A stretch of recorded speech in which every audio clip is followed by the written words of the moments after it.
All right, we just continue to just watch a football team get better every day. I mean, it's just three pretty tough practices going into week 2 of fall camp, and just watching these guys continue to hold each other accountable and push through. Energy level's been great. Guys are getting better, getting plenty of reps. We've got a few little injuries that we've got that it just comes with football, gives the next man up mentality. Guys are ready to go. Thank goodness we've been getting a lot of reps. I mean, it's just you put guys in there and you just keep moving forward. And so, it's a quick injury update. CJ should be back in about 2 weeks. We're anticipating. Had just a knee sprain. Austin Capps, same thing. Something that's been bothering him a little bit, but he should be back by the first game. Colin Jackson, Colin may be 3.5 weeks or so.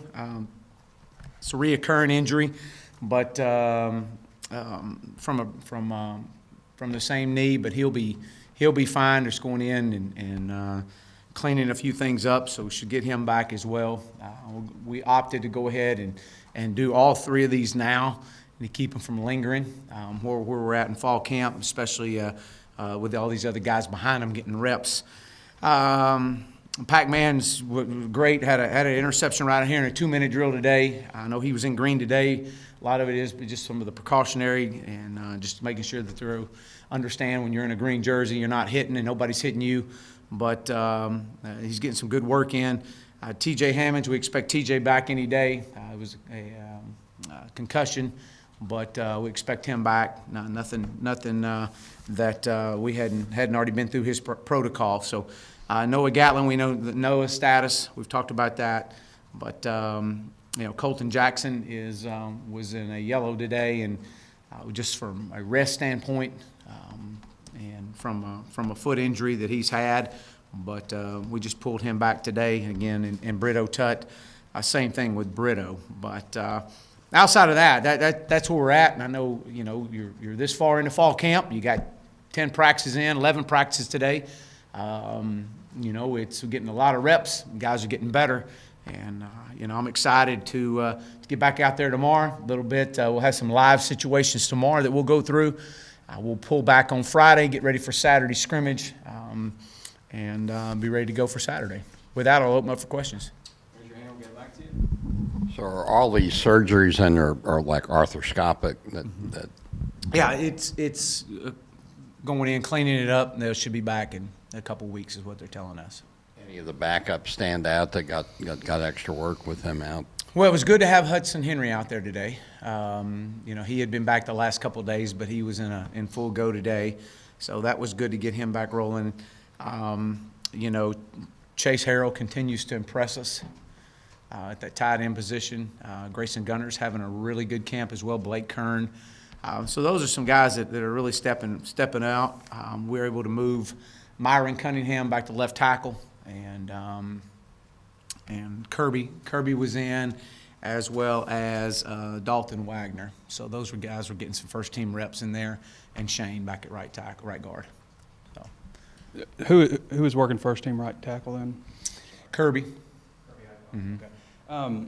With the quarterback competition, I mean, we look out there, we see Starkel's big arm and stuff, but who's moving the ball? Who's moving the ball down the field? Who's where? Well, it depends on what period you're really talking about. I mean, there's different periods, situations, and one guy may have a little bit better period than the other, but in a 2-minute situation, right here at the end, we had an opportunity to bring the ball down, and both guys were leading their team down, and we were unable to convert the 2-minute situation offensively. So I'd say, whether you lead the ball down, lead your drive or not, lead your team down the field, is can you get them in the end zone?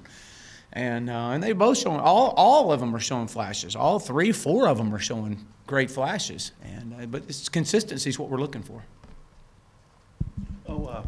You just mentioned Gunter and Harrell. Which one of those guys would be first team right now?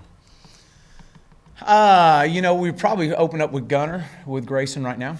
But again, I mean, whether it's first, he may get the first play and Chase is in there for the second play. I mean, it really probably a lot depends on the play. Do you anticipate another lengthy scrimmage? You think you're going to go out on the grass, or how does that all stand? Can you talk about that? Well, we won't be on the stadium this week. It'll probably be one more week before we get back out there or get out there. I do not anticipate it going as long. We got a lot of our former players that are coming in, so our former player barbecue. So we're excited to have our former players back in town and being around our players, our team. I don't anticipate it being 170-plus plays. I mean, we're going to well excess of 100 plays. But we've got it kind of by design, a lot more of a situational. I want to see what we're doing first down, playing second down. We're doing a lot of red zone work this week, some short yardage work this week. And so that'll all carry over to Saturday in the scrimmage as well. The takeaway part of things, it seemed like the defense might have been getting a lot early on, but Joe came in here and gave us the stats, which didn't seem like it was as bad. But it looks like the last couple of days, the offense has not had as many takeaways. So the give and the take of all that, do you feel better about your ability to not turn the ball over and force more turnovers? Well, we're getting a lot of reps. That's one thing, and I mean, you can do the numbers, do the math, and all that. And really, it's the way I look at it, it's one play right there. And did you turn the ball over or not? Yes or no? And we don't want to have any turnovers. That's our goal, is to have 0 turnovers. Defensively's goal is to have 3 turnovers. So somebody's coming off that field not winning a belt. All right. In the last 2 days, when the offense doesn't have any turnovers, that's a win. And I thought we looked as good offensively yesterday in some of the red zone and protecting the football as we've looked since we've been here. Today was a little bit different. We had 3 turnovers today, and 2 of them were in big moments. And so defense won the belt today. It's great competition. That's what we want. It was a great teaching times and an opportunity to whether in a team meeting, pull the situation back up and talk and what to do in those situations. So, I know we're getting a lot of reps, but bottom line, if you turn the ball over, you're not going to win too many football games. If you can create turnovers, you're going to win a lot of football games. Chad, do you recall what those turnovers were, by who? And also, I don't know if you mentioned Greg Brooks, but he looked like he's in a soft cast. Yeah, Greg hyperextended his thumb. He's back out there. We had kept him out, I believe it was Monday and Tuesday. He got a little bit of work yesterday. He was in green today. And then as far as the turnovers, I don't one happened in a 9 versus 9. I don't even know who the quarterback was at that point. And then right here at the end, I know Ben had one, and I don't know who the third one was. And it was Nick. So I think all 3 of them. I think John Stephen had one, Ben had one, and Nick had one. Chad, it's kind of a two-parter. Do you know the longest overtime game you've been involved in as a college coach, whether as an assistant or a head coach? I guess in response to the A&M LSU game, they changed the overtime rule. I think it's after the 4th overtime, you just put the ball on the 2, and you got to go for 2, and no more on the 25. Just wonder what you thought about that. Well, I think the longest overtime that I've been in is just I think we had a double overtime at one time. But referencing to your last question there, obviously for player safety, that's the number one thing. And when you look at the extent of the overtime game that happened last year that caused this rule to come into effect, when guys are getting well in excess of 200 and something snaps in a ball game, that's pretty tough as a team. So I think what you're going to see is you better have some really good 2-point plays. Have you put more emphasis on two-point plays in practice? We have. We do it every year, but we've definitely grew our library, I guess you could say. Like how I think we're going to probably take in 3 or 4 a game, but maybe a little bit more than that. But it's stuff that we'll work and continue to add to it. But I think that's probably the biggest thing you'll see across college football is coaches will have more of those 2-point situations built into their game plans. With O'Grady, before he got hurt, how had you seen him respond since running with third team? And has he been still running third team, or was he back to first team? No, I think yesterday, actually the last couple of days, he's been running back with the ones. And, he's responded. I think that's been the biggest thing that we've seen. We felt like he would. So he responded, and I think he got caught up in a one-on-one situation out there and got his legs tangled up, and that's kind of what happened there. But he'll be back. He'll be ready to go. He'll be better than ever. Coach, who are some players you think have made the biggest jump since the start of camp? Wow. Man, there's a lot. And just watching the development of these guys, you know, when you see, obviously we know the guys that we're expecting to be the big-time players. You know, when you talk about Sosa and how disruptive he was in the spring and where he is right now, he's at a different level. So, which is great. It's great to see a T.J. Smith taking those freshmen underneath his wing after practice and giving them extra work. T.J., you know, we know Scooter, what he's doing and what he means to this football team. And, you know, right now we're trying to limit what he's doing. I mean, he's doing so much, but we want the development of the guys behind him. I would say Hayden Henry. Hayden is probably he and Bumper and Grant Morgan. You know, you see some great things out of those guys as well. Greg Brooks, we talked about Greg. You know, and again, I'm going to miss a few guys, but Bo Limmer up front, Myron Cunningham. You've seen big jumps out of Myron. You know, on the back end, Cam Curl has been very consistent and steady. Joe Fouché is probably playing his best. He had his best scrimmage Saturday that I've seen since he's been here. So you've really seen him take big jumps. Again, why? What's credit to that? It's credit to the way these guys worked. They worked this summer. They worked their tail off this summer in the player-led workouts and holding each other accountable.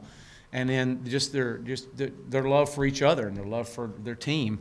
And then obviously the reps that they're getting right now in practice. There is no downtime. When you jog off the field, you're over there grabbing a quick shot of water, and you got to get right back out on that field. And so they're getting phenomenal reps. A wide receiver, I think today, TQ Jackson is really he's got elite speed, and made a couple really good catches today. Trey Knox, his birthday's today, and had an unbelievable day today. This is 2 days in a row that he's really been put together 2 good practices. He hasn't been as consistent as I want him to be during camp, and we've challenged him a little bit, but that comes with being a freshman. But we're you know, you see those things, and I'm pleased with all our quarterbacks. So again, I can go on about every position, but those are some guys that really have stood out. That at corners, Busta is he's playing really well right now, and so is Jaquez. So I've got 2 parts here. One, overall, the running game. Do you feel like you're going to make a big step up with the running game, and why? And then you went in shorts today. Was that just already planned? Just kind of take a little off of them today? well, we've been live yesterday, and so today we pulled back in shorts. We'll be live back tomorrow. And then as far as our run game, and we expect it to take a big step forward. If anything, we should be more effective in the passing game, which should open up the run game better. We've got some very talented running backs. Back on your original question about who's really stood out, I think Devwall Whaley's had a great camp. Chase Hayden is really catching our attention as well, and obviously we know with Rakeem, we want consistency out of Rakeem, and we've seen that. So with those caliber running backs, you know, that we have, and developing our offensive line, that's an area that we expect to see a better, you know, production out of. Kind of touched on this a while ago, Chad, but of the freshman receivers, those 4 guys, how many do you see playing a meaningful role this year? I would see, you know, if not all 4, 3 of the 4, you're going to see those guys playing. You mentioned Bo Lim earlier. What has he done to stand out? And then are there other freshman offensive linemen that have stood out to you? Yeah, Ricky Stromberg, Brady Latham. These are guys, Dylan Rathke, these are guys that come in with a little bit of an edge, you know, and a little bit of grit about them. I've been really pleased watching Ricky. Ricky is, we got to get some more weight on him, but very, very athletic, extremely athletic. He's got a mean streak to them all. They all do. But Bo Limmer is another one, you know, working Bo at center. And so watching him and his development, again, a long way away. But, man, we're excited about these young guys that are coming on. Again, they're getting great reps. Hey, Chad, is there specifically what are you looking for out of the scrimmage, you know, from 1 to 2? And this seems like a time of year you're always reading about guys getting hurt across the country. What's the line you got to walk as a coaching staff. You want to have good practices, you want to be physical, but you want to take care of guys. Kind of how do you balance that?